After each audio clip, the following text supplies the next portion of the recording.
Hey all, Alex here at your home of the Music Deep Dive, and today it's time for a very special video. We are looking at the top 50 albums of 2024.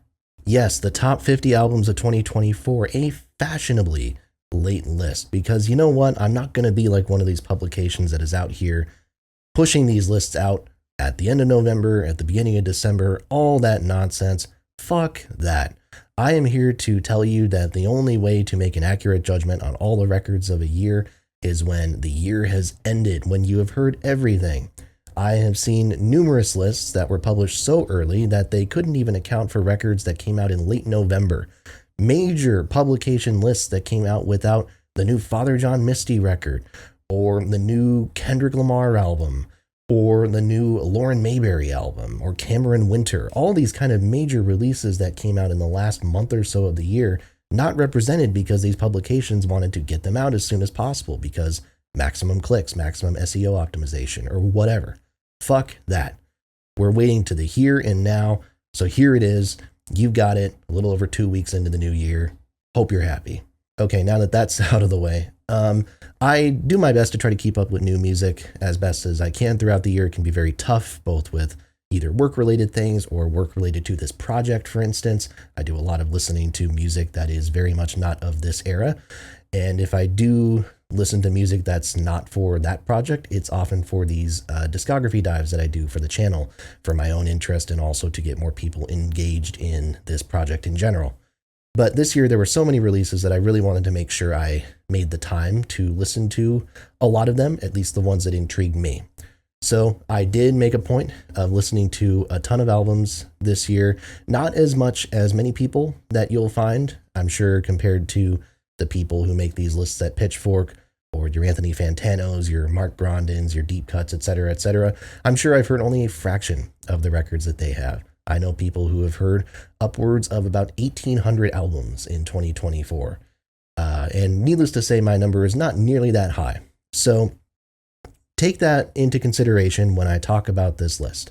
These are my favorites that I have heard throughout the year. If your favorite is not on this list, there's a very good chance that I just haven't heard it yet. And also worth noting as well, I really enjoy all of these albums. So please don't take this as any sort of permanent list in any way. This is not set in stone. This is just my ranking right here and right now, how I'm feeling. It's always going to be subject to change. And eventually, when I do a proper deep dive in 2024, when I can eventually say that I've heard maybe upwards of 1,000 albums this year, maybe at that point, I'll feel a little bit more secure in my opinions and in the depth of which I've explored this year. But for the time being, this is what we got. This is my top 50. And we'll start off with some honorable mentions. I'm going to throw out 10 records as honorable mentions. All of these are excellent. Highly recommend checking them out. They all more or less just barely missed my list. I have Zach Bryan with The Great American Bar Scene.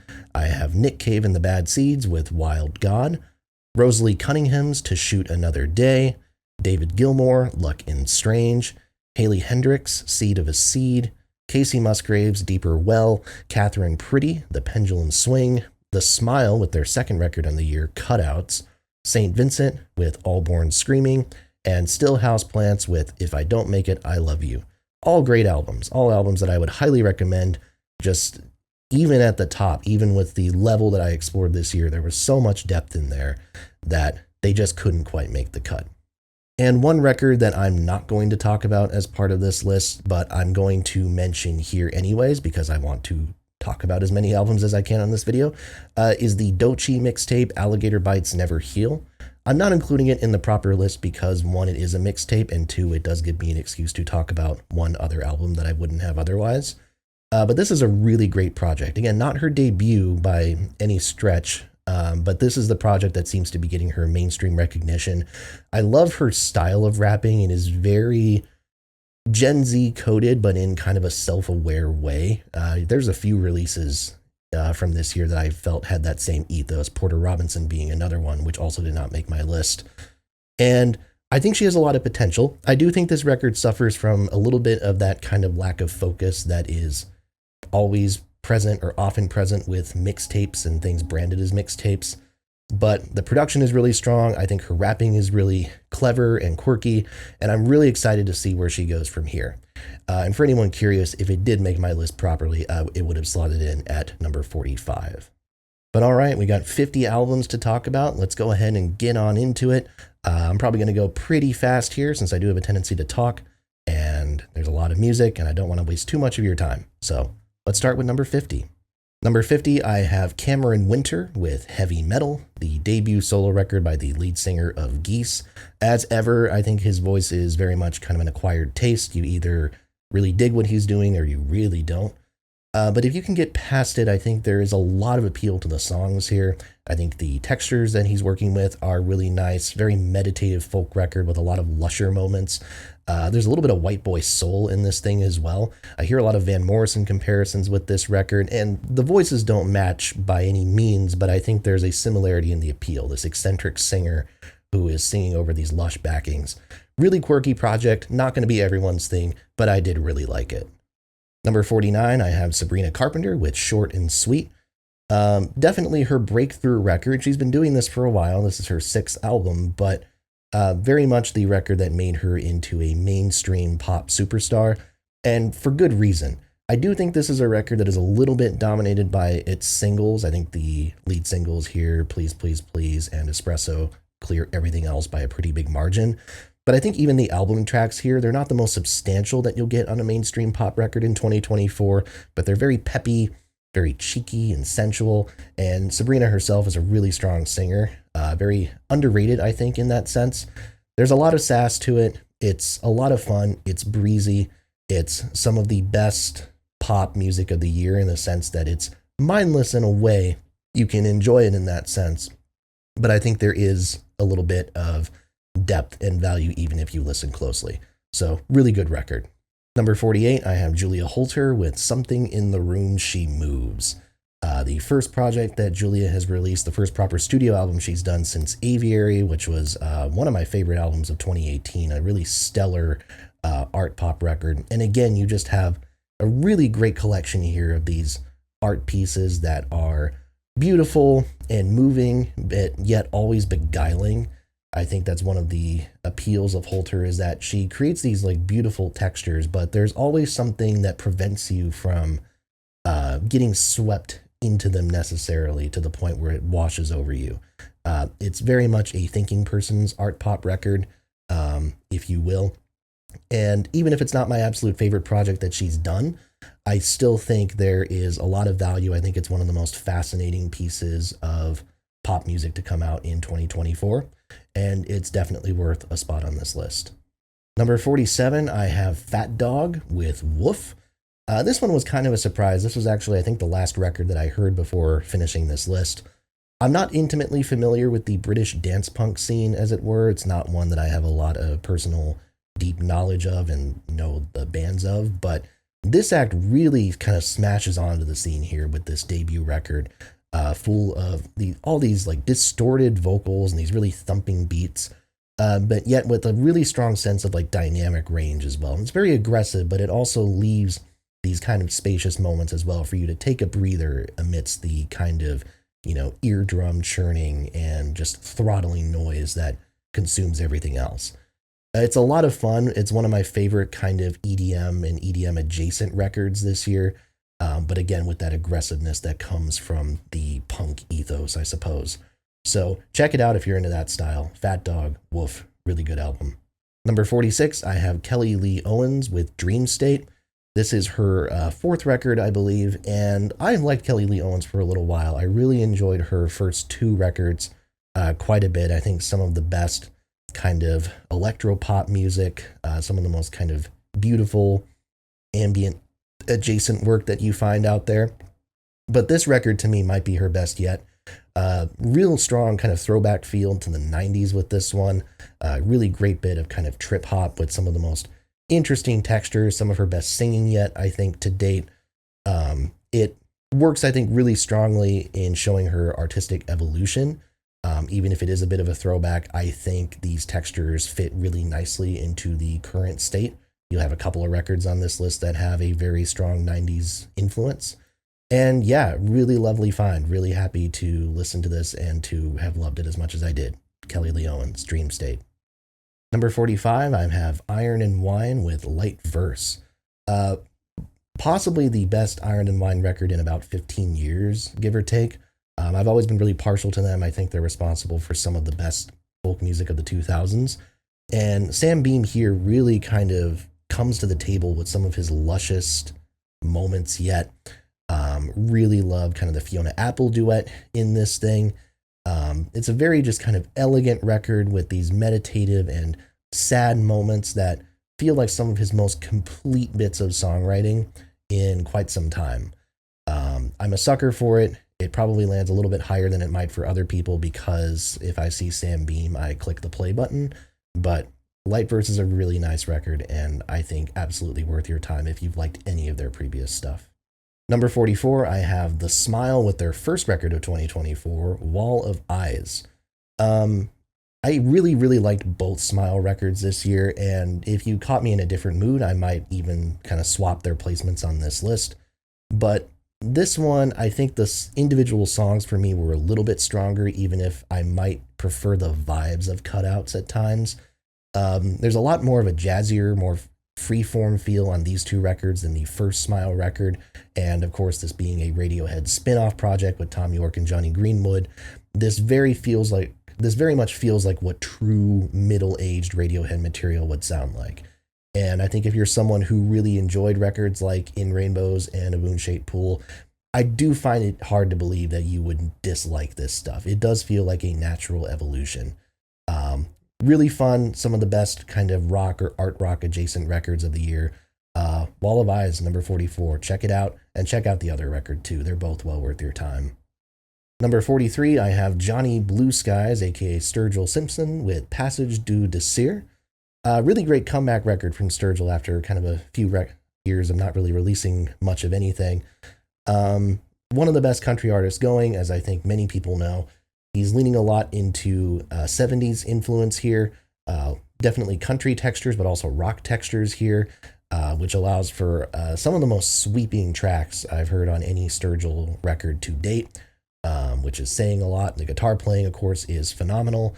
And I think the two epics that kind of close both sides of the record, as it will, two of the best tracks of his career, undoubtedly.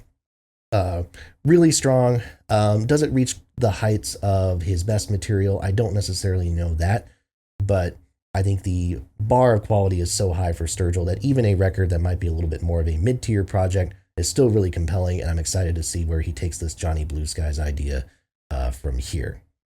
Number 42, I have Tyler, the Creator with Chromacopia.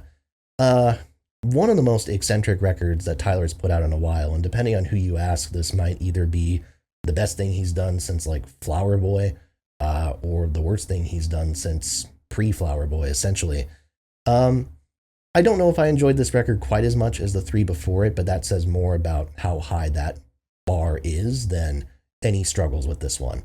I really love the eccentricity of it. I think it's some of Tyler's best rapping in quite a while. He's doing a lot of different kind of tones and vocal kind of patterns here. And I think the production here is very left field. It works exceptionally well, and it still feels true to who Tyler is. And even if it's a little bit less conventional than I think his last two records have been, I think that does serve him very well. And I think this is one where, as time goes on, I would not be surprised if it grows both in this list and then just in general in my kind of Tyler rankings. But Chromacopia, excellent record, one of the best hip-hop albums of the year. Number 41, I have Blood Incantation, Absolute Elsewhere. I don't have a whole lot of metal represented on this list, although this is not my top list, my top metal album on this list. But this record, to me, I mean, it's been very popular, it's been very highly lauded, and it's for good reason. Not only is it full of excellent playing, especially when you consider the progressive rock influences that factor in here, it's very technical. I really love kind of the keyboard swishes throughout that make this texturally very interesting.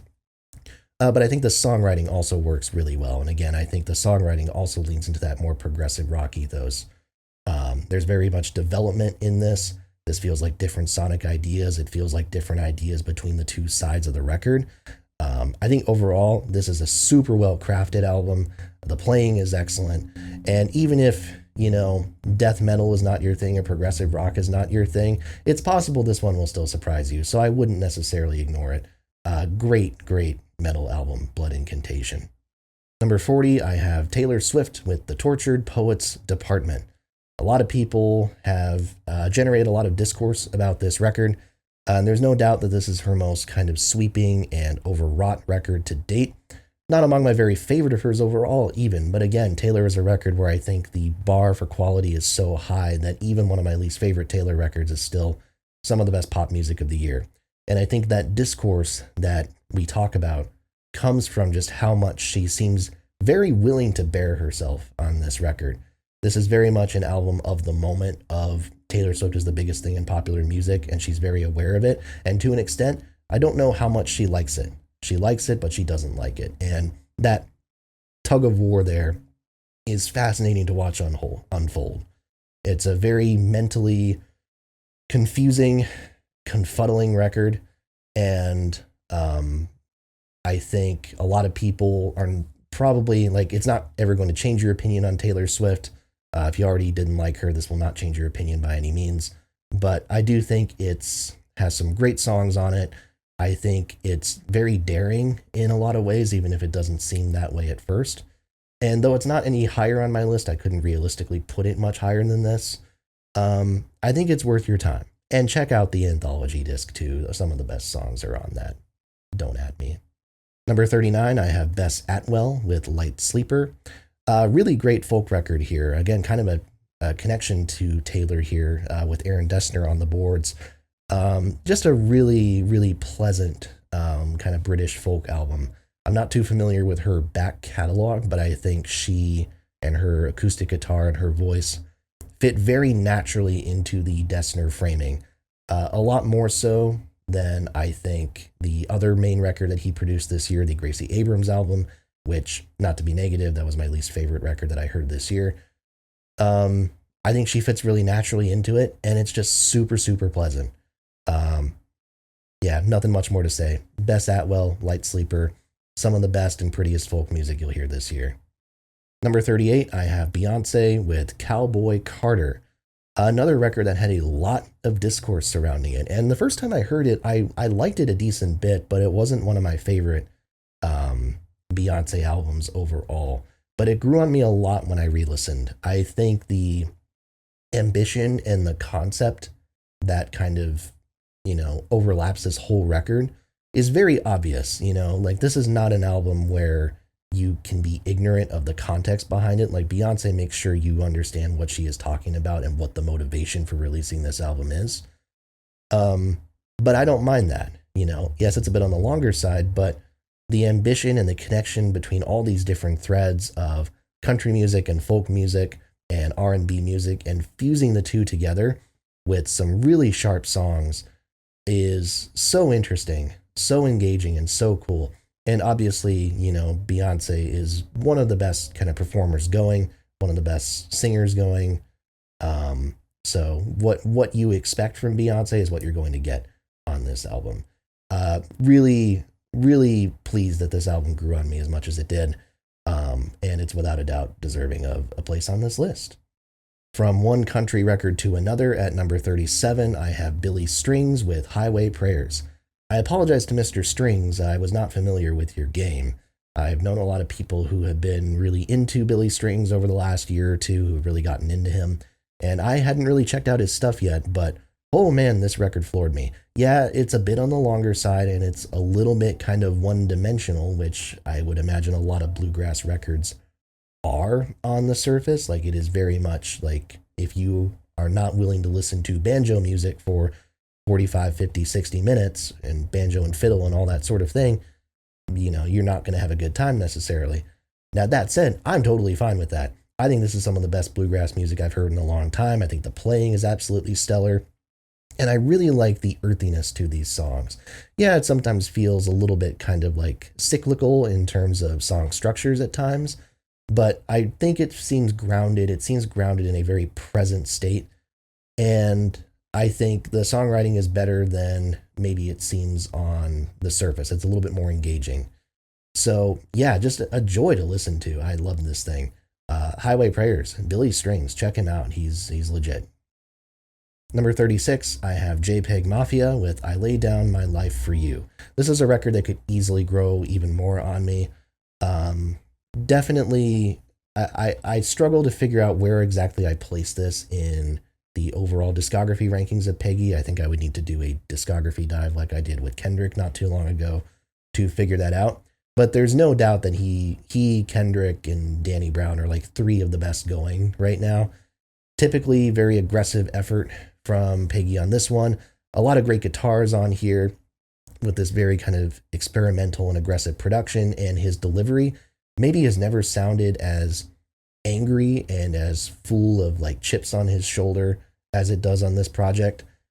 Even if it's not my favorite project of his ultimately, I think it's just a sign that, you know, he's at the top of his game right now. He's consistently releasing strong material. And I think the self-reflection of some of these works is going to make them age especially well. So JPEG Mafia, fantastic album, as it so often is with him. Number 35, I have Cassandra Jenkins with My Light, My Destroyer. The record she did before this, in Overview on Phenomenal Nature, is one of my favorite albums of 2021. I think it's a superb folk record. In this case, she is evolving in a really interesting way, in a way that I really love.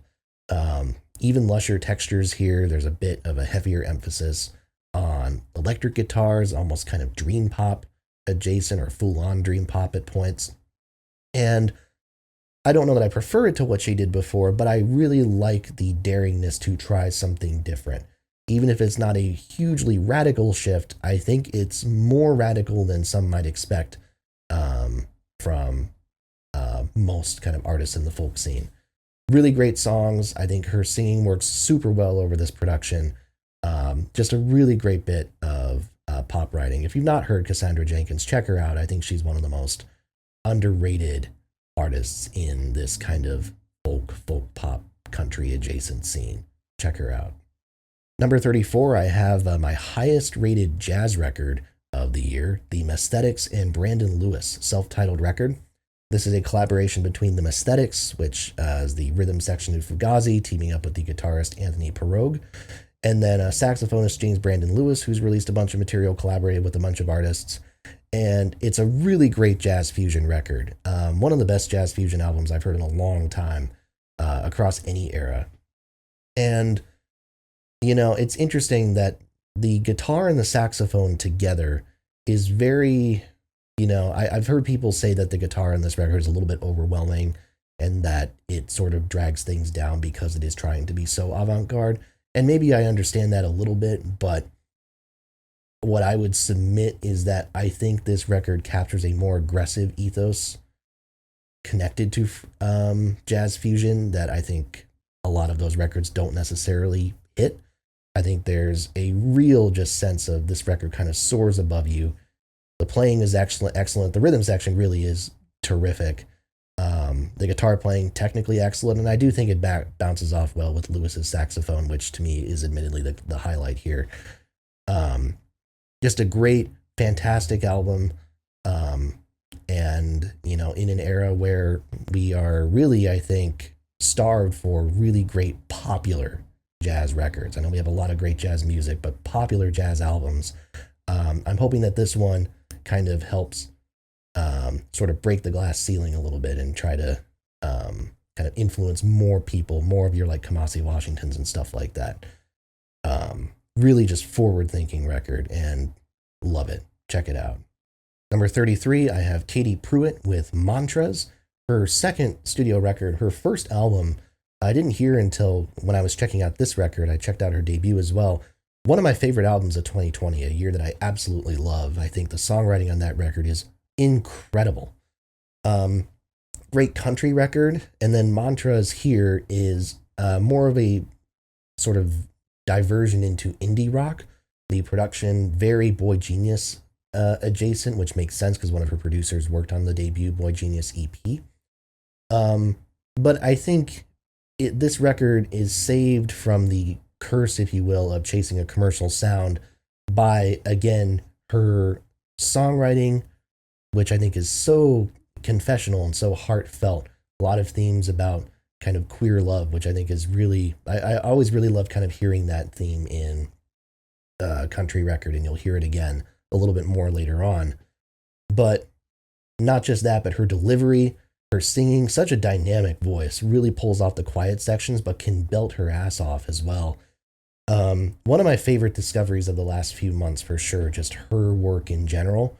And even if I don't think this record is quite as strong as the debut, I mean, this is still an immaculate record, one of my favorite country rock, indie rock adjacent albums of 2024. Check her music out, and yeah, you'll love it. Number 32, I have Brittany Howard with What Now? I really like her debut record, Jamie. I think that the former slash current Alabama Shakes lead singer and guitarist, I really like what she captures on that debut record. I kind of like the lo-fi quality of it. This one here is, I think, a higher quality production, and I think the songs managed to stay kind of in line with it. Really love the blend of funk music and rock music, as well as psychedelia and neo soul here. And you fuse all of that together with not just songs that I think are really, really smart and really sharp, but with Howard being such an amazing performer, one of the most talented vocalists, one of the most skilled vocalists you will see in any genre today. And when you mix that with her guitar playing, you have the work of just someone who is a dynamite player. And I love how the guitars here are very like texture centric. They're very like meant to create the window dressing rather than being super forward, but you still get to hear the passion and the skill in her playing as well, so it doesn't feel lost on you. I love this album. More people need to check it out, and more people need to check her out. And yeah, not much more to say about that one. Number 31, and we're getting to records where it seems insane that they're in the bottom half, but I mean, them's the breaks, I guess. It's such a strong year. Jessica Pratt with Here in the Pitch. This is her fourth album, I believe, and I feel like this is a natural continuation from her last record, Quiet Signs, which I also really liked. But this album, to me, leans even more into the sort of retro elements of her sound. This is very steeped in 60s influence, both in her kind of folk delivery, which also retains a bit of that modern presence as well, but with this songwriting style that is very steeped in bossa nova, something that I think you hear on previous records, but it feels most pronounced at this point. And it's unique in the sense I don't think any other record that I've heard sounds quite like it in 2024. And couple that with her voice, which I also think is this very unique kind of soft-spoken, high-pitched sound.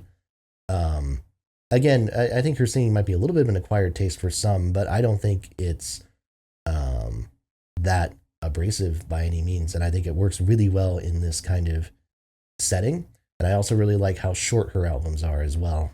These are just really breezy, always make you feel like you're wanting more. And yeah, Jessica Pratt consistently releasing great albums, and Here in the Pitch is one of them. Number 30, I have the self-titled record by Fabiana Palladino, the daughter of the bassist extraordinaire Pino Palladino. But you don't need any sort of nepotism allegations to try to justify this record's existence. This is a phenomenal bit of pop music. Really love the kind of retro elements of this one that harken back to the very best of the 70s and the 80s. A lot of kind of disco influence, but also kind of like 80s pop influence. Very great upbeat pieces and slow jams scattered throughout here. And incorporate in her vocals, which are these just ethereal soprano deliveries. I think it just adds so much. You know, it's steeped in retro sounds, and that always, I think, runs a risk, but I think, you know, this works in a way that a lot of the best retro albums do, where they are just unabashed in where they're pulling from, while also making clear that behind all these sounds is someone who is a genuine force. Really great debut project, and I'm really excited to see what Fabiana does from here. Number 29, I have Mamalik with Vida Blue, if that's how you pronounce it. This is a record that I discovered through Deep Cuts and his Best of 2024 list, so shout out to him. Really engaging and heavy record from this band. They're a metal band based out of California. Kind of the whole bit is that all their identities are anonymous.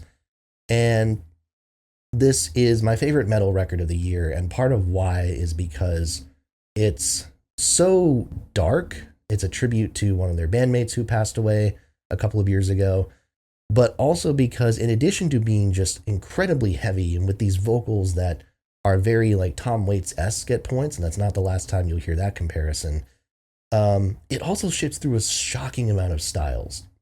When I heard this album, I was stunned at kind of the cornucopia, the kaleidoscope of different genres and approaches that are not even just touched on, but leaned into heavily, like jazz and even doo-wop at points. There's a doo-wop outro to one of the songs that just kind of, blindsided me. I wasn't really prepared for that.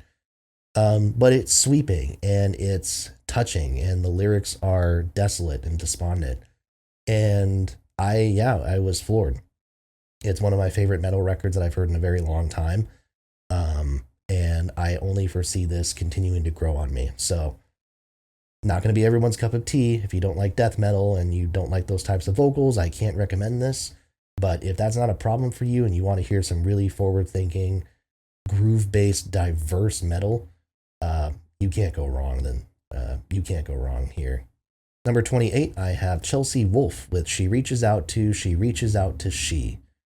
This is, I think, my first exposure to a Chelsea Wolfe record, so I've heard through the grapevine that this feels like she's retreading ground a little bit. A lot of her best material is from the 2010s. Maybe that's true, but also, like, haven't we all retread ground at some point? I really love the kind of industrial and trip-hop influences of this record. Again, another one that feels steeped in the 90s, and again, not the last one I think that we're going to be talking about. I really love the glitchy production here, matched with these very ethereal vocals. Kind of gives me Portishead vibes as well, which will also be fitting. And I really love the opening 1-2 punch here, Whispers in the Echo Chamber and House of Self-Undoing. Possibly the second best 1-2 punch of tracks this year. Hard to really say. Or at least the second best kind of continuous string of tracks. But we'll get to that. It's a great album. It's, if you really love this kind of like dark, haunting, industrial, like gothic type of stuff, Chelsea Wolfe is where it's at. This is a really great album, and from my standpoint, I'm excited to check out more of her work to see how this compares to that. Number 27, I have Mount Eerie with Night Palace. Have to say, honestly, this is the most ambitious record that I've heard this year, and it's not really that close. Phil Elverum is very interesting. I think a lot of people who have gotten into him over the last 5 years are going to be aware of the other Mount Eerie projects that came out, such as, A Crow Looked at Me, or Now Only, these very intimate folk pieces. And that's certainly a major part of what he does.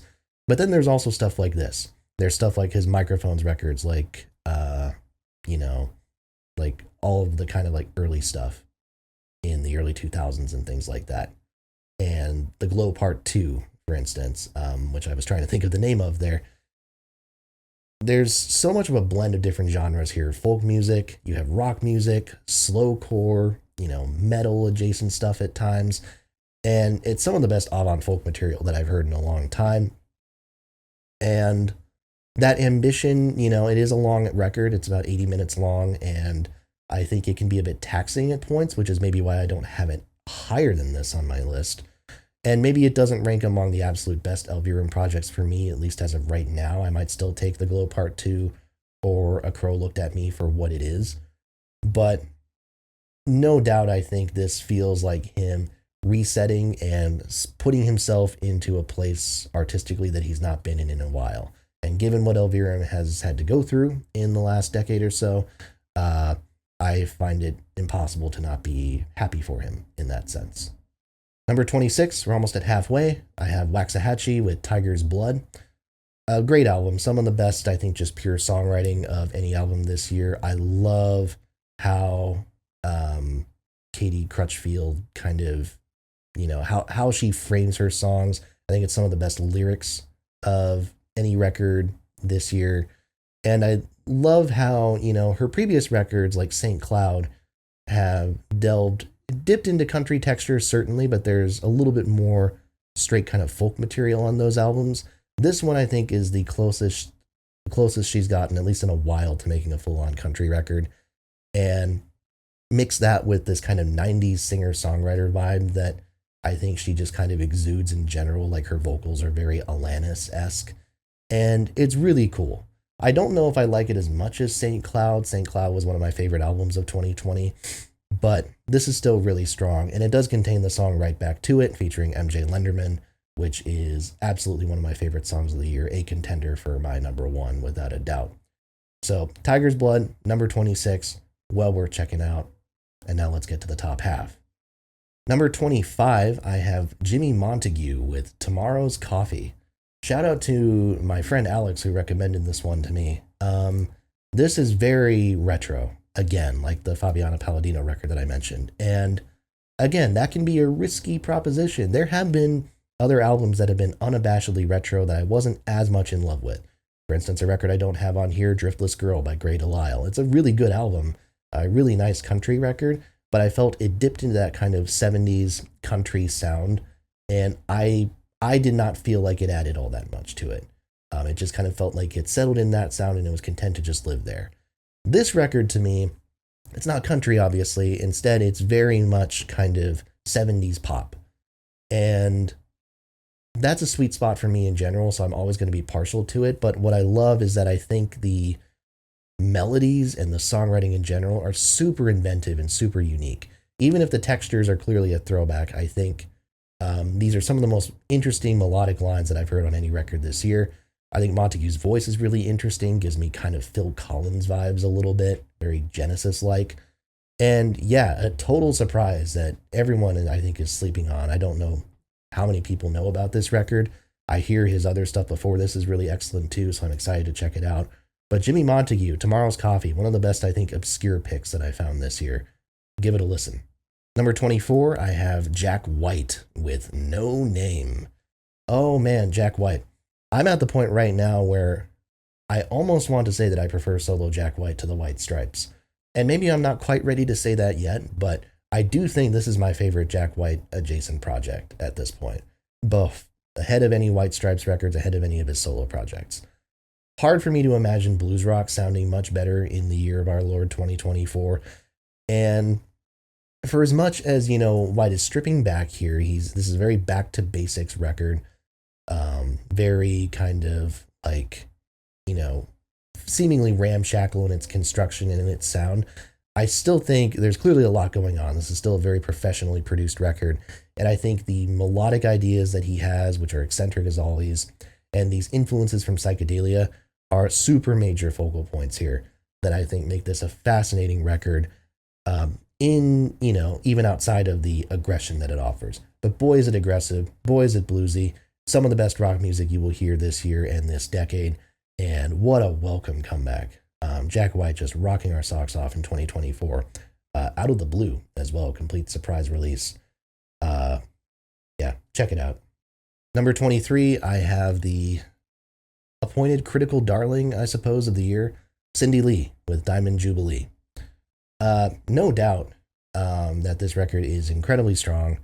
Let's get the elephant in the room addressed. First off, this is a 2-hour long record. It's not on streaming services. I understand that annoys people. I understand that is a huge barrier of entry to people. And I also know that in a way, I think this is a record that is as tailor-made for critical consumption as it is possible to get. That's not an accusation saying that they made it as critic bait. I'm just saying indie rock, a genre that is very friendly to critical praise in this day and age and for the last 20 years. And when you make a record like Diamond Jubilee that is so steeped in nostalgia for two distinct eras, nostalgia for the late 60s, you very much get the kind of like what Animal Collective was influenced by, I suppose. Beach Boys, Smiley Smile, that type of thing, Sunshine Pop. But you also merge that with the indie rock of the early 2000s, and it's just a double dose of nostalgia that is perfectly met and perfectly matched for critical acclaim. But it's well deserving. The songwriting is consistently excellent.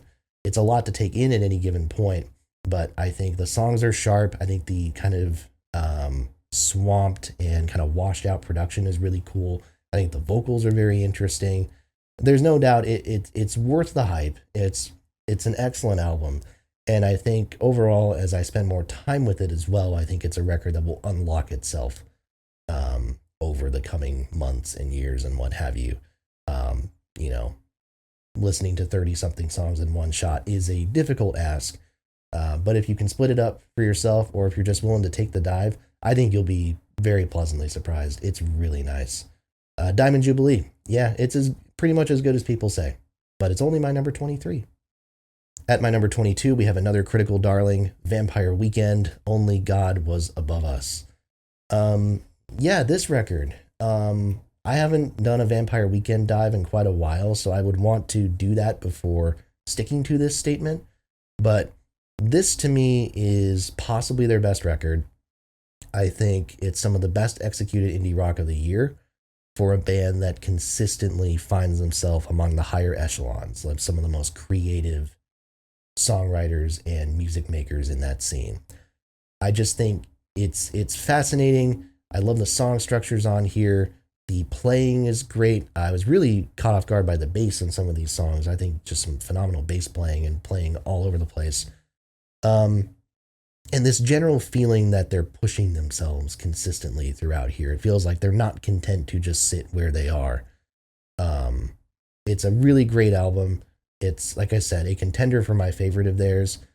And yeah, another record that has been on most people's year-end lists, and for damn good reason. Number 21, I have The Cure with Songs of a Lost World. The Cure comeback record that is, again, another one that's on a staple of most people's lists. There's a very 90s ethos to this record, as I've said with some others. This is a record that was released in 2024, but to me, it very much feels like if The Cure took their disintegration sound of the late 80s, aged it 10 years, and then just left it in the shelves of the archives for another 25. It feels very connected to what they were doing in the past. And part of that is just, I think, the sonics of it and the playing and the songwriting are sharp. But man, even Robert Smith as a singer sounds so young on this album. If you were to tell me that he was, however old he is, in the 60s or what have you, I wouldn't have believed you, because I think he sounds terrific on here. They sound like a band that, might be crafting this record as a closing statement. I guess, who knows? But they also sound like a band that almost feels rejuvenated and like they have a lot of life left in them. And I think for the sake of all Cure fans, I'm not saying this would be a bad way to go out, but I think if we take ourselves out of the artistic story side of things, where we want a nice, great ending, I think this is a band very capable of making more music, and more phenomenal music at that. One of their best records. Check it out. All right, we're in the top 20. And we start the top 20 with another retro album, the Lemon Twigs, A Dream Is All We Know. Man, I am someone, and this could just be a me thing, but I struggle sometimes with sunshine pop records and records that try to throw back to that era. Because I think you have to do it really well in order to not just sound like you're completely overshadowed by the bands of that era, because of how strong and unique they were. The Lemon Twigs are one of the very, very rare bands I find that can really shine in this setting. And I think that's because to do that, you need to have excellent musicianship and songwriting skills to not just make it seem like you were copying what someone else did. And the D'Addario brothers have those skills in spades. These are so inventive. Again, steeped in the sense that you can obviously tell what they were listening to take influence for this material, but also unique enough that it sounds like new ideas. I listen to this album and I don't necessarily think, oh yeah, they're just trying to do the Kinks or what have you. They are very much carving out their own path. And the playing on here is really great. The singing and the harmonies and the production on those harmonies is just perfect, pitch perfect. This is a band that I have always liked, but I've never necessarily fallen in love with. But this is the record that I think finally tipped the scales the other way. I love this album. I think it's an absolute delight and well worth anyone's time, whether you're super into that scene or even if you're just into indie rock and are maybe neutral on the 60s in general. Well worth your time. Number 19 is a kind of another comeback record. I have Christopher Owens with I Wanna Run Barefoot Through Your Hair. The return of the frontman of the band Girls after a decade away is a record that is really emotional.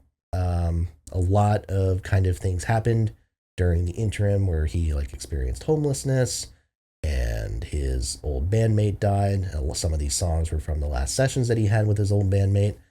And you feel that emotion and you feel kind of the pain in how dynamic these songs are. These are massive massive tracks. The production job here is just like sweeping and gigantic.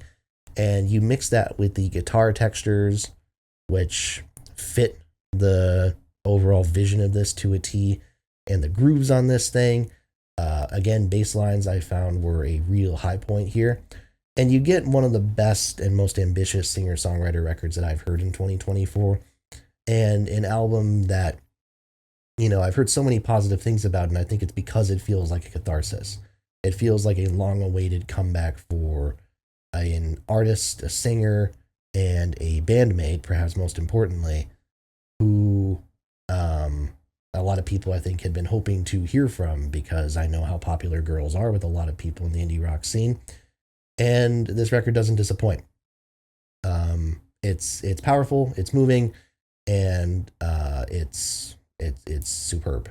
Christopher Owens, check it out. Number 18, I have Hooray for the Riff Raff. The Past is Still Alive. One of the best country records of the year, without a doubt.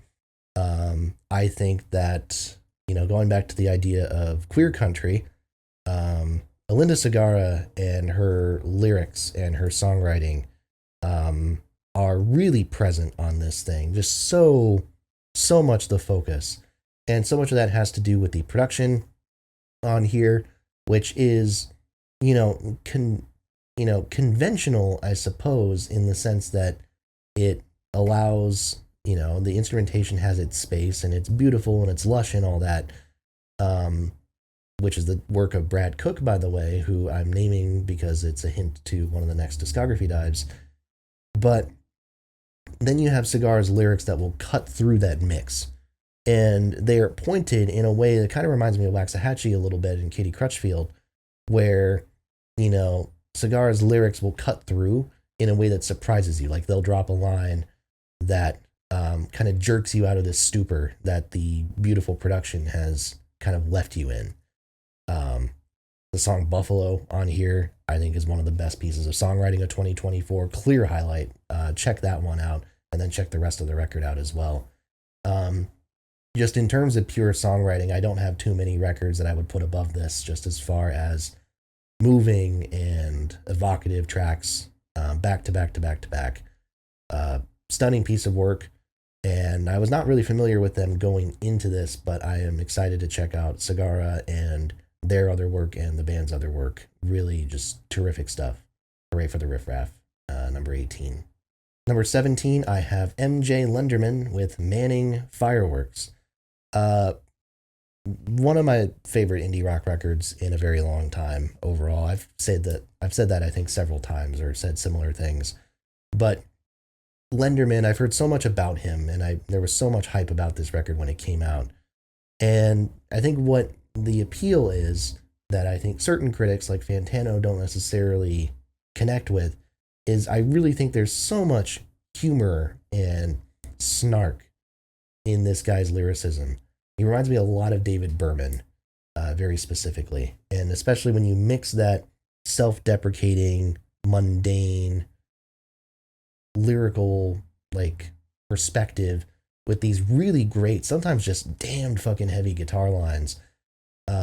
It's just a treat. It's such an enjoyable album. And then the 2-song stretch of Wristwatch and She's Leaving You, I mentioned the Chelsea Wolfe record at the beginning, was perhaps the best 1-2 punch of any album that I've heard this year, or that it was the distinct second best, I should say.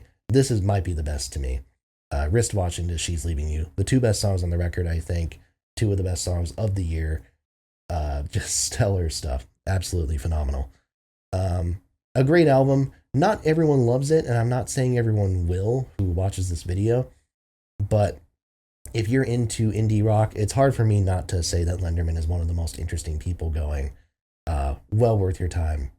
Check it out. Number 16, I have Aurora with What Happened to the Heart. I love Aurora. I've loved her stuff for a long time. Got to see her live at First Avenue. That was really fun. And her records have always shown a ton of talent to me. But always I felt like there was a step more that could happen. It always felt she was either indebted to her influences in very obvious ways, or just I felt like her songwriting still had growth that could feasibly happen. I still like all of her other records, but that's how I felt. This feels like the first album to me where I was like, holy shit, she is it. Like, she is onto something here. A brilliant album, very complex record built around the theme of climate change, which is a hefty topic to talk about. But Aurora at this point has the songwriting chops, and she has always had the voice to pull off so much of this stuff. She's always been very indebted to Björk, but there's a lot of Kate Bush influence on this record, more so than others of hers. And again, that's a lane that I think Aurora has the vocal chops to back up. It's sweeping, it's massive, there's a lot of ground covered. And I think in that sense, you know, it might be a little bit much for some people, but holy hell, I was floored when I heard this thing. Like, it's easily for me her best album, and it's a record that I hope continues to push her forward in the mainstream and make her a major figure, a world-renowned figure, because I do think she is one of the best pop artists going, and I'm really excited to see her journey continue from here. Number 15, I have Amigo the Devil with Yours Until the War Is Over. A great recommendation from a friend of mine from Greece, Nikos. One of the best singer-songwriter records of the year. I mentioned earlier when talking about the Mama Leak album that there was another record where I would use the Tom Waits comparison, and here we are. Songs like It's All Gone, I think, have a very strong Tom Waits influence vocally. But it's not present all the time. It's very much kind of a character that he slips into and then slips out of for a lot of the other parts of the record. There are songs here that I think give me John Darnielle vibes as well. Just so much songwriting ground being covered. And, you know, part of what I think makes it work and what I think differentiates his, you know, very kind of caricatured and eccentric vocals from others is there's a lot of sincerity here. There's a lot of things about addiction and depression, and that makes these kind of zanier moments still feel more grounded. And I love that combination.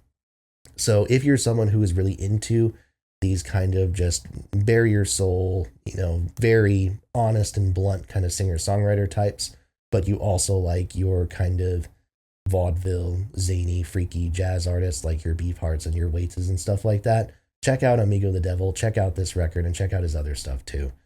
There's a lot to love here. Number 14, and we're really just getting into albums at this point that are basically flawless. And I say that because of what I have at number 14. I have Charlie XCX with Brat. Look, everything that everyone has said about this record is probably accurate. It's a lot. It's not for everybody. It's not everyone's cup of tea. And for me, the reason that it only comes in at number 14 is just because it's not even my favorite Charlie record. I still like her 2019 album a little bit more, I think. But I can't deny what Brat represents. It's one of the most forward-thinking pop records in recent memory.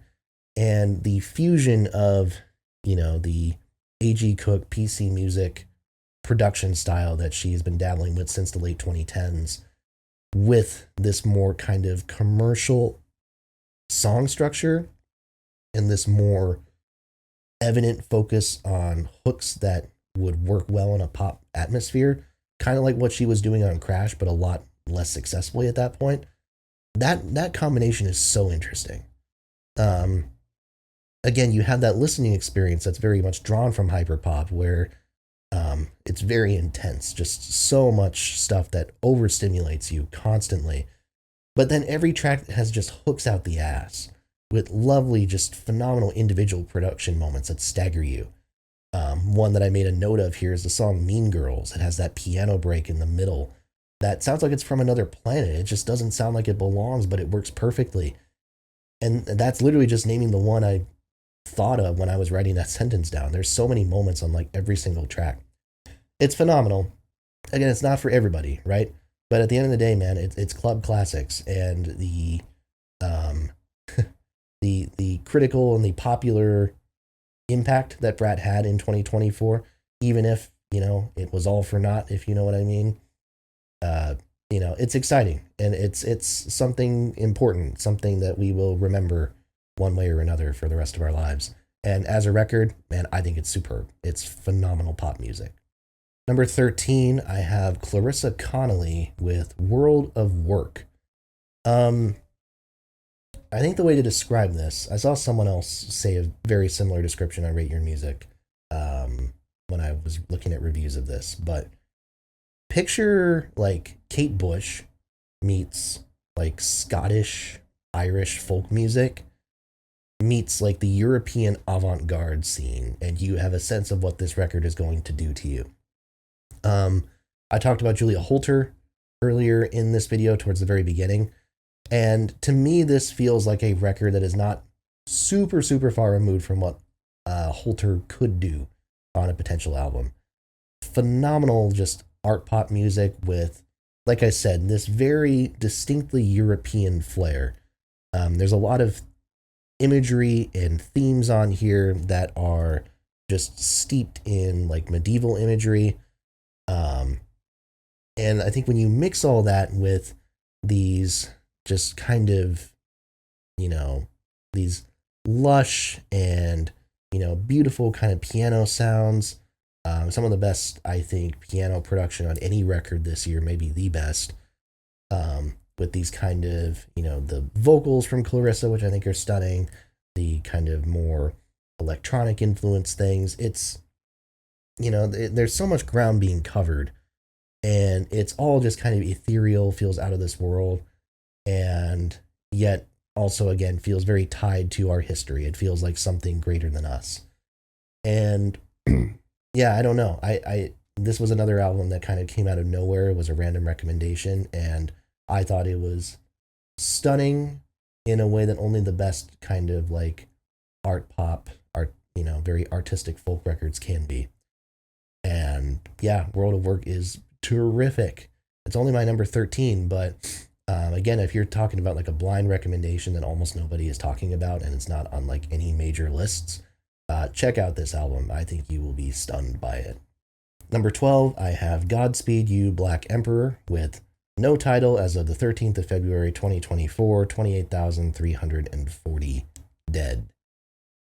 A record that is impossible to talk about without talking about the context of it, of course, referring to the ongoing Palestinian genocide and the death figures that were supposedly accurate as of that point, but were likely very underreported. If you are familiar with Godspeed in any way, you kind of know what to expect here, and it works exactly as well as you think it would. It's very desolate. There's no field recordings or anything like that here. It is entirely instrumental, and the idea is, you have these piercing, drawn-out, dynamic, haunting guitar textures that create such an uneasy atmosphere throughout. It's not necessarily as intense, maybe, as the most intense Godspeed material that I've heard, although it comes close. But I think the difference with this one is that there are moments on other Godspeed records, like F sharp, A sharp, Infinity, for instance, where there's still like a light. There's still like a light at the end of the tunnel. There's still beauty there. And here, I just don't think there's any sense of positive resolution at the end. It just kind of, trickles out. It just kind of ends, and you're just left with this unsettling experience after the fact. And, you want to be conscious about, like, how much of your opinion on the actual work itself is just a reflection on your opinion on what inspired it. Obviously, I think this is a very emotionally fraught period for people discussing this issue and people who are living in that area, of course. But from my standpoint, As far as what it is trying to do, I think it succeeds in spades. I think it's one of the most uncomfortable listens of 2024. And yet, as cliched as it might sound, I think it is one of the most necessary ones. One of Godspeed's best records, which means it's one of the best albums of the year. Give it a listen. Number 11, a record that I so badly wanted to get into the top 10, but just could not quite do it. I have Clairo with Charm. Clairo's third record, and I like her first two. I really like the one she did before this, Sling, with Jack Antonoff, some of my favorite Antonoff production on any album. But this one just kind of takes it up a notch. I can't deny the aspects of this record that appeal to my soul. Taking this very just contemporary indie pop sound, very similar to what she was doing on her first record, and then giving it this retro update that's very steeped in the 70s, again, coming back to that. And again, it's when you're going for that retro feel, you have a chance of swinging and missing and kind of falling flat on your face. But the production job here by Leon Michaels, if I'm saying his name correctly, is one of the best of the year. Full stop. I think it's a phenomenal sounding album. And for as much as I think the critique of this record from some people is, well, Clairo is just being carried by the production and the songs themselves are just kind of whatever, I disagree with that. I think she's actually playing to, the material here a little bit. She's playing to the setting. I think these songs actually work exceptionally well in the setting that they're in, and I don't think that's just the producer. I think you have to write the song that fits it. It takes two to tango. And what we have here is just some of the breeziest, most fun and playful, and at times genuinely sensual music in the indie pop scene going right now. I think she has a pretty strong catalog, but she is someone who has consistently gotten better and more interesting and more engaging and worked with more interesting people, I think. And I'm just really excited to see where she goes next. So it just barely misses out in the top 10, but Charm is a lovely album. Check it out. All right, we have made it into the top 10. And at number 10, I have perhaps my favorite mainstream pop album of the year, and that would be Billie Eilish with Hit Me Hard and Soft. Billie Eilish, I think, has such a strong catalog throughout her entire existence in the pop music sphere, really. 3 proper studio albums and 3 absolute, home runs, if you ask me. But I think why this one is actually my favorite of the 3 is because not only has Eilish grown a lot as a performer, I think vocally she is doing things on this record that she's never done on previous albums. She's also grown a lot more as an artist. She's grappling with more complex themes. A lot of kind of the build up to this record was how she's exploring queer music and kind of queer life, I suppose, living as kind of an out person, an out human being. And so what you have here is this material that features that feels very mature in a way that her other music, I think, was building towards, but hadn't necessarily reached. She feels very self-assured here, and the result is music that stretches her and stretches her abilities as a performer in ways that I have not heard before. And again, you match that with Phineas still providing some of the best pop music production going right now. It works so well. And I think the combination of Billie Eilish and Phineas is clearly super potent. I would love to see what Billie would do without Phineas as a producer, not because I think she would have much risk of falling flat on her face. Quite the opposite. I wasn't super keen on the Phineas record from this year. That's not bad by any means. I think it's good, but I don't necessarily think it stretches him even as a producer in nearly the same way that this material does. And so I think that just reinforces that how well they work together, that what we're seeing is truly one of the great songwriting partnerships of our generation, of our day and age. And you have to admire it for what it is. Hit Me Hard and Soft. It's a phenomenal pop album. It's amazing how she continues to get better over time, but such as it is, so it is. So shall it be, so shall it be done. Billie Eilish, number 10. Phenomenal. Number 9, I have Beth Gibbons with Lives Outgrown. I guess this is technically the first solo album by the former lead singer of Portishead. And this record is one that, from what I understand, she's been working on for a very long time. And what I appreciate about this record is how it plays to her strengths and brings out the best aspects of her presence in Portishead, namely her voice. I think her voice is still very much the centerpiece here, but surrounds it in something so different.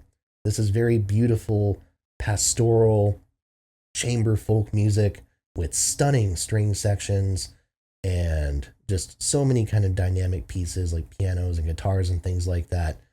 Um, and yet it's a record that is beautiful, certainly, but I think carries a lot more than just that. I think there's still a lot of kind of darkness, a lot of edge, moments that take you out of the bliss for sure. Um, and I think that that seems only fitting with what the lyrics are kind of talking about. A lot of themes about aging and things like that. You know, it's a very much a record that is the product of middle age, and I think I mean that in the best possible way. Um, it's a heavy listen, but it's a gorgeous listen. Some of the best production work, some of the best engineering on any folk record this year, certainly. And yeah, it's a beautiful and stunning piece. Any Beth Gibbons fan, any Portishead fan who has any doubts about listening to this record, ignore them. Check it out. And anyone who is a fan of folk music, I think this is some of the most forward-thinking, gorgeous, and challenging work in the genre this year. Beth Gibbons, number 9. Number 8, I have Laura Marling with Patterns in Repeat. Not going to be the last record where you're going to hear me talk about like relationships being a focus of an album, but this is very much the focus for this record. Song for Our Daughter by Laura Marling, again, one of my favorite albums for 2020, a year that I still champion as being one of the best years of popular music, and certainly music forwarded by female singer-songwriters in a long time. Song for Our Daughter is excellent, and it speaks a lot about hypotheticals. And this record, it speaks about the real, the here and the now. Marling is now a mother to a daughter, and this record is born from the desire to create, because in her own words, when she has talked about this, there is this, there was this fear that she could not create anymore after having been a mother. And it's a stunningly beautiful album, so intimate, so soft. I mean, it's not very dynamic, not as much as some of the other folk records like the Beth Gibbons that I just mentioned, but it's absolutely gorgeous. There's a lot of reflections on relationships and how they change over time. There's reflections on parenthood, of course, reflections on aging, and those perspectives coming from a new mother are just so touching. And the cliche that gets thrown around, but I think is very true, is it might impact you a lot when you don't have kids, but if and when you do have kids in your life, it will probably hit you like a ton of bricks. Now, I don't have kids, but I'm pretty much at the point now where this record hits me very hard. It's stunning. It's beautiful. I don't know if it's my favorite Laura Marling album, just because I think she's one of the best folk singers of the last 30 years, but it's a beautiful work, just added to her legacy, to her accomplishments. And yeah, absolutely gorgeous. Go hug your kids. Number 7, I have Magdalena Bay with Imaginal Disc. Everything you've heard about this record on the internet is true. Positive. This is a good thing. It's interesting that this record, I think, is kind of wrapped up with Brat in a lot of discourse. Like, people pair the two, maybe just because they're the two most popular Rate Your Music records. Maybe it's because they're two kind of pop albums fronted by women or featuring women that are more kind of unusual than the average pop record. Who the hell knows? I don't think they're actually that similar at all. I think Brat is very much, again, in the kind of hyperpop milieu, very aggressive production. This is not very aggressive to me. I think this is ethereal. I think this is a blissful album, but also still extremely ambitious. There's a whole like high conceptual thing that I'm still not entirely sure I follow, about kind of futurism and things like that. But I don't think you need to be aware of that to understand the appeal of this record. Um, I think there's so many moments, so many just great pieces of production, great hooks left and right. Um, I think the sonics, the sound of this album, very possibly my favorite of any record this year. I like if I had to pick what was my favorite production on any album this year, I might give it to this. I think it sounds stunning. It's beautiful. I think the vocals are phenomenal, and it's amazing. Like, it does it reinvent the wheel? I don't know. I think it is nostalgic in some ways, but I think in some ways it does also feel like it epitomizes something.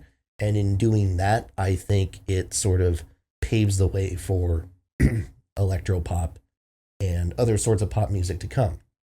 So, yeah, Imaginal Disc is a terrific, it's a phenomenal album. I'm so fortunate to be able to not just own the record on vinyl, but own an autographed copy of it. Absolutely one of my most prized record possessions now. And yeah, it's only my number 7, but again, it's a pretty much fundamentally flawless album for me. Check it out if you haven't, but you probably have. Number 6, I have Jordy Griep with The New Sound. Okay, the debut solo record by the frontman of Black Midi. And, like, Black Midi, stellar band. Stellar band. One of the best bands of the last 20 years. Absolutely. And I'm not going to disrespect anyone else who was part of that band, because there's a lot of very talented musicians playing some extremely complex music. But this is a record that makes a statement. This is a record from Griep that makes a statement. Hey folks, guess who the main brains behind Black Midi was, right? That's a terrible sentence. Guess who the principal mind behind the work of Black Midi was? That's a better sentence. Phenomenal, just super creative album. There's so many ideas. I mean, it genuinely feels like someone who has decided to stuff as many ideas as he can in a record. And I mean that in a positive way. Talking about another record I was not keen on this year, the Jacob Collier record, Jesse Volume 4. I respect Collier for what he does. That record is certainly incredibly ambitious. It's trying to do a lot of different things, but it feels overstuffed.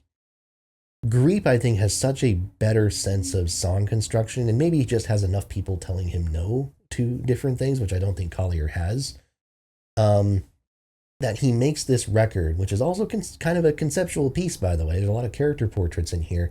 Makes this so engaging. It's so well done. Some of the best playing of any rock record or any album, period, that you will hear this year. And Griep's kind of vocals are so, eccentric, but not in a way that, like, bothers me. Even with some of the other eccentric singers that I've talked about, like Cameron Winter, for instance, at the very beginning of the video. I think there was an adjustment period for that for me, where I wasn't sure if I was digging it at first. But Griep here, like, I've bought into him, like hook, line, and sinker. I'm into what he's doing, and I love the focus, like the seediness of this album, and the fact that it's, not necessarily making a grander statement. It's just kind of like, hey, here are these shitty people doing shitty things. This kind of look into the darker sides of life, the darker sides of humanity. And the genres and styles, again, rock music, funk music, it's getting into classical music and jazz music by the end. There's so much ground here, but there's such a good sense of pacing. It feels like the record starts in a natural place and ends in a natural place. It's so well executed. It's so well crafted. It's one of the best pieces of music that you will hear this year. And even as I talk about it, I feel like I could even have it higher on this list. But for now, it comes in at number 6. But, it's possibly the best thing that Griep has done. And given that I think Black Midi is an immaculate band that has a pretty much perfect track record, that says a lot. Number 5, I have Adrian Lenker with Bright Future. So it's interesting because, Lenker, of course, lead singer, primary songwriter of the band Big Thief.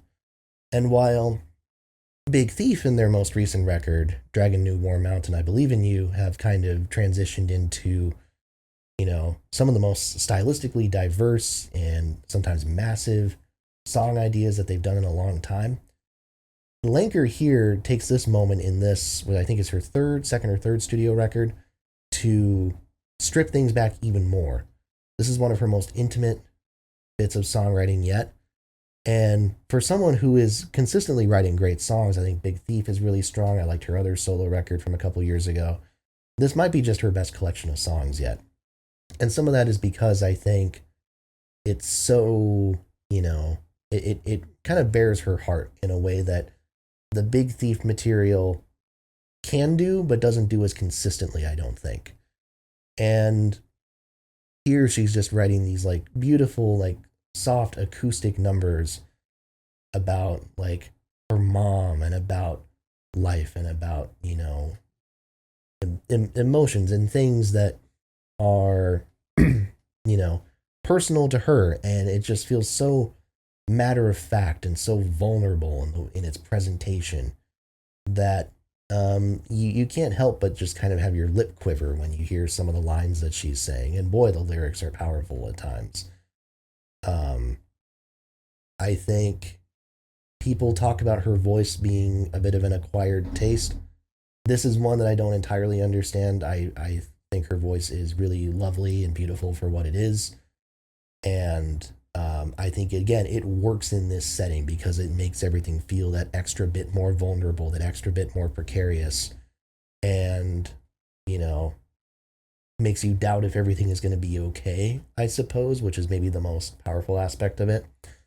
But again, a beautiful folk album, beautiful record from one of the best indie, folk, rock, whatever songwriters going. If you liked anything that Big Thief has ever done, check this out. And if you've never been a huge Big Thief fan, but you like folk music, check this out. It's one of the best of the year. Number 4, I have Kendrick Lamar with GNX. Definitely the best hip-hop record of the year that I listened to. Again, I didn't go necessarily as deep as I wanted to with hip-hop. There were certain releases that I meant to get to, but I didn't quite have the time for. But yeah, GNX is a record that has continued to grow on me the more I've heard it. I, of course, did a Kendrick Lamar ranking video not too long ago, and even now, thinking about it, I would probably have GNX up a spot from where it was in the past. Just a superb just showcase of what Kendrick can do. It's not as ambitious as a lot of his material before it, and that's intentional, I think. Instead, we get a Kendrick who is back to basics, focused on this kind of bare bones West Coast production. The sonics, I think, of this album get out of the way very intentionally, so they're not a focal point as much as they used to be, and that's fine, because what we get is Kendrick, the master of delivery and of kind of crafting great bars and using different kind of voices and characters and inflections when he's rapping, just getting a chance to show that. And, if I had like any critique of GNX, really, like as minor as it might be, is that I don't necessarily think it's the best set of collaborations that Kendrick has ever put on a record. But if we're talking just like, grimy, intense, egocentric, egotistical hip hop, if we're talking about that and we're talking about that side of Kendrick, man, this album showcases that in spades. And that's a side of Kendrick that it's really fun to see, and it really fits with how his 2024 went with the Drake beef and all of that. So, GNX is a very polarizing record. Some people adore it, think it's one of the best things he ever did. Some people think it's one of the worst things he ever did. My take is let it sit with you, let it marinate. And I think over time you will find that it actually grows on you a substantial amount. It's only my number 4, but man, I adore this record, and it might just continue growing on me. Number 3, I have Kit Sebastian with New International. Credit another YouTuber for turning me on to this, Mark Grondin, Spectrum Pulse. I discovered it during one of his Bandwidth live streams, which are a lot of fun if you want to check those out. I try to sit in on those from time to time. This record is so interesting. It's not like anything else that I've heard this year. It is this incredible fusion of different rock and different pop styles that, on the one hand, are both pulling from very distinctly Western ancestors, but also incorporate a lot of kind of French and Eastern influences, a lot of Turkish influences. And that comes through in a few different ways. I think that comes through certainly in the instrumentation. Some of the stringed instruments that they're using very much convey this image. But you also get that in like the lyrical content if you do take the time to actually read through it for what it is, translate it, what have you. And it's a brilliant combination because I think it manages in a way that a lot of non-Western music doesn't take the time to do necessarily. It manages to kind of satiate and make itself easy for the Western ear to appreciate, I think. I know people who do not traditionally listen to Turkish pop music, for instance, who checked this album out and absolutely fell in love with it. I think the vocals on this record are quite good, not necessarily a focal point because they don't need to be. I think the playing on here is spectacular. I think sonically it's very distinct from track to track. There's not like there's enough continuity to where it sounds like one continuous piece, but every track feels like it has a slightly different collection of instruments, a slightly different texture to it, a slightly different pace. And it's a very diverse listen, which means it just kind of breezes past you really, really well.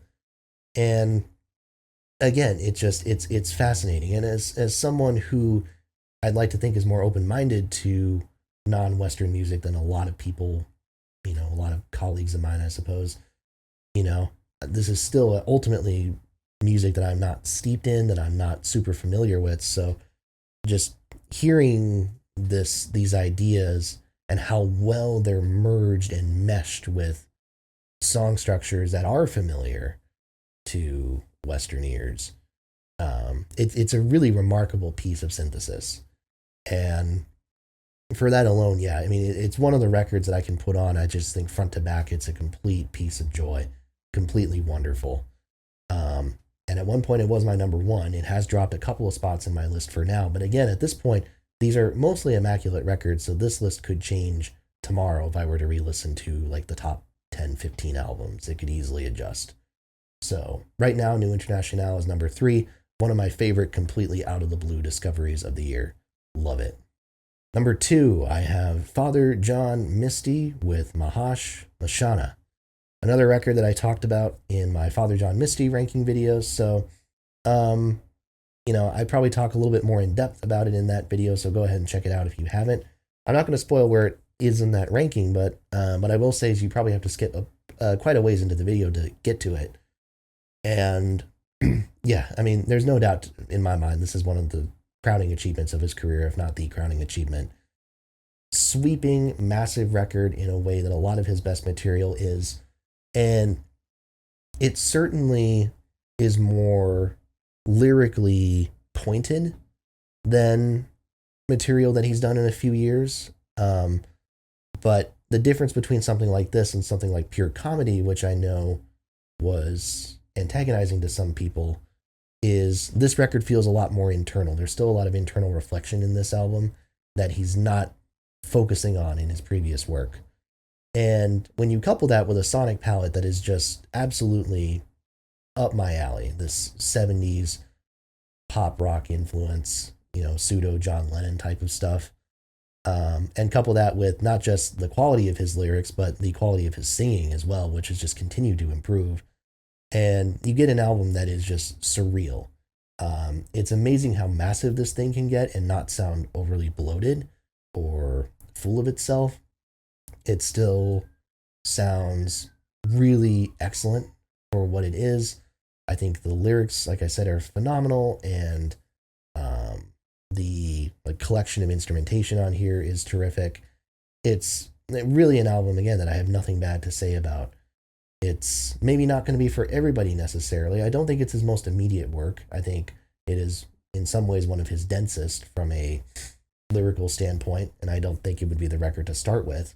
But I think, especially once you're familiar with his other stuff, once you get to this point, you are going to be in for a treat. It's number 2, could easily be number 1 on another day, but Father John Misty, Mahash Mashana is immaculate. Check it out. And at number 1, again, at least for now, I have one of the records that moved me the most, perhaps the record that moved me the most this year. Lucy Rose, This Ain't the Way You Go Out. I'm not familiar with Lucy Rose's other work. I've heard of her before. I've heard of her work, but I don't think I've ever really explored her. I'm not certain that I've heard a song prior to hearing this record. But oh my fucking god, this album is on another planet. And it ticks off so many boxes for me personally as far as material that I just love. Um, this on the one hand, that this kind of takes me back to like Claro and Charm, in the sense that you have this record that is focused on the singer-songwriter aesthetic. In this case, it's Lucy Rose herself and her piano playing, since she's a piano-centric songwriter, and then surrounding her with these superb musicians that turn this record into partially like this ostensibly chamber pop album and partially into this like sophistopop record with clear jazz influences. I mean, these are some of, some extremely highly acclaimed British jazz musicians who are playing on this record. And it just all comes together into one of the best sounding albums of the year. It's so well done, so well crafted, so well compiled. And I can't get enough of just how it sounds in general. It would be up my alley no matter what the lyrics were. But then you get to the lyrics, and they're gutting. Going back to Laura Marling, the topic of parenthood, being a new parent, being a new mother specifically. In Marling's case, she's talking a lot about kind of the anxiety of not being able to be creative anymore because she can't access that side of herself. It's kind of locked away because now she's in kind of parental mode, right? She can't be creative because she has to first and foremost survive and provide. This is different. So after her previous record, Lucy Rose, had her first child, and afterwards, I believe the chronology is that she developed severe postpartum osteoporosis, which broke like vertebrae in her spine, I want to say. And she was like incapacitated more or less for the better part of a year. And so this material is written on kind of the backs of that, kind of, following that experience. This is music that is a mixture of adoration and despair, the mixture of the love and excitement that comes with being a parent for the first time, that again, no one can truly know until you've experienced it.